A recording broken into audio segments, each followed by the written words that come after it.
మీకు ఈ వీడియో నచ్చితే వీడియో క్లిక్ చేసి ఛానల్ని సబ్స్క్రైబ్ చేసుకోండి. శరత్ చంద్ర భూమిని దత్తత తీసుకోవడానికి అన్ని ఏర్పాట్లు కూడా పూర్తి చేస్తుంటారు.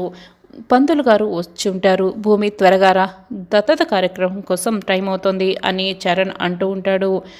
అపూర్వ అయితే ఈ దత్తత నాకు ఇష్టం లేదు అని శరత్ చంద్రతో చెప్తూ ఉంటే, చూడపూర్వ, భూమి కన్న తల్లిదండ్రులని వెతుక్కుంటూ వచ్చింది. కన్న ప్రేమ కోసం నేను భూమిని దత్తత తీసుకుంటున్నాను. అయినా భూమికి ఆస్తి మీద ఎటువంటి ఆశ లేదు. అది నువ్వు అర్థం చేసుకోవాలి అని నచ్చ చెప్తూ ఉంటాడు శరత్చంద్ర. నాన్న అని భూమి ఇక హాఫ్ సారీ కట్టుకొని అక్కడికి వస్తుంది. ఏంటమ్మా భూమి అని అడుగుతూ ఉంటే, దత్తత కార్యక్రమానికి టైం అవుతుంది నాన్న, రండి వెళ్దాం అని భూమి చెప్తుంది. మీ పిన్నికి నేను ఈ దత్తత కార్యక్రమం చేసుకుందామని నచ్చ చెప్తున్నానమ్మా అని శరత్చంద్ర చెప్తూ ఉంటే, అంటే పిన్నికి నన్ను దత్తత తీసుకోవడం ఇష్టం లేదన్నమాట అని భూమి చెప్తుంది. అంటే అదేనమ్మా నేను నచ్చ చెప్తున్నాను అని శరత్చంద్ర అంటాడు. పిన్నికి నన్ను దత్తత తీసుకోవటం ఇష్టం లేకపోవటమే ఒకందుకు మంచిది నాన్న అని భూమి చెప్తుంది. అపూర్వ అయితే ఇది విని షాక్ అవుతుంది.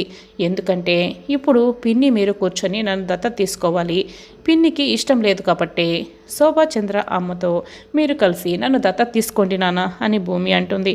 అదేలా సాధ్యమమ్మా అని శరత్చంద్ర అడుగుతూ ఉంటాడు. నేను చెప్తాను కదా నాన్న, రండి అని భూమి శరత్చంద్ర చేయి పట్టుకొని హాల్లోకి తీసుకొస్తుంది. హోమం కూడా మొత్తం రెడీ చేస్తూ ఉంటారు.